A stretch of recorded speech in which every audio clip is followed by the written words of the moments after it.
ಇದು ನಿನ್ನ ಆಸ್ತಿ ಪತ್ರ. ಇದು ನಮ್ಮ ಅಪ್ಪ ಆಸ್ತಿ. ಸತ್ರ ಸಹಿ ಮಾಡಲ್ಲ, ಸತ್ರ ಸಹಿ ಮಾಡಲ್ಲ.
ಎಷ್ಟು ಕೊಡ್ತೀರಿ ಕನ್ನಡ?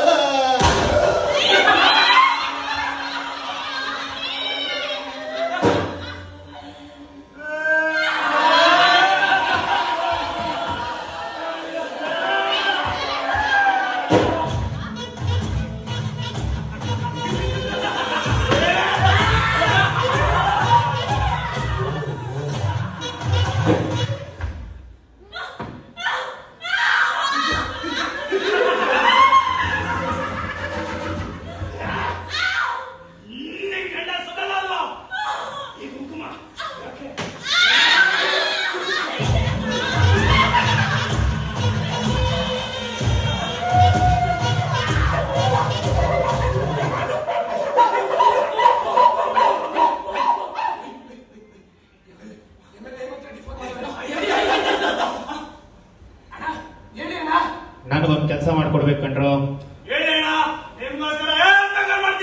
ನೀವೇನ್ ಹೇಳಿದ್ರು ಮಾಡ್ತೀರಾ ಅಂತಾನೆ ನಿಮ್ಗೆ ಕಾಲ್ ಮಾಡಿದ್ದು. ಶಿವಪುರ ಅನ್ನೋ ಊರಲ್ಲಿ 100 ಎಕರೆ ಜಮೀನಿದೆ. ಅಲ್ಲಿ ಫ್ಯಾಕ್ಟ್ರಿ ಕಟ್ಟಬೇಕು. ಅಲ್ಲಿರೋ ಜನರು ಎಷ್ಟು ದುಡ್ಡು ಕೊಟ್ಟರು ಸೈನ್ ಮಾಡ್ತಿಲ್ಲ. ನೀವು ಅಲ್ಲಿಗೆ ಹೋಗಿ ಏನಾದ್ರೂ ಮಾಡಿ ಸೈನ್ ಮಾಡಿಸಿ, ಇಲ್ಲ ಅಂದ್ರೆ ಸಾಯಿಸಿ ಹೆಬ್ಬೆಟ್ಟು ಒತ್ಸಿ. ಒಟ್ನಲ್ಲಿ ಆ ಜಾಗ ನನಗೆ ಬೇಕು. ಈ ಕೆಲಸ ನಿಮ್ಮಿಂದ ಆಗತ್ತಾ? ಆದ್ರೆ ಒಂದು ವಿಷಯ, ಆ ಊರಿಗೆ ಯಾವ ವೆಪನ್ಸ್ ತಗೊಂಡು ಹೋಗ್ಬೇಡಿ. ಅಲ್ಲಿರೋ ಪೊಲೀಸು ಸ್ವಲ್ಪ ಸ್ಟ್ರಿಕ್ಟ್. ಕೆಲಸ ಮುಗಿದ್ಮೇಲೆ ನನಗೆ ಕಾಲ್ ಮಾಡಿ. ಸರಿ.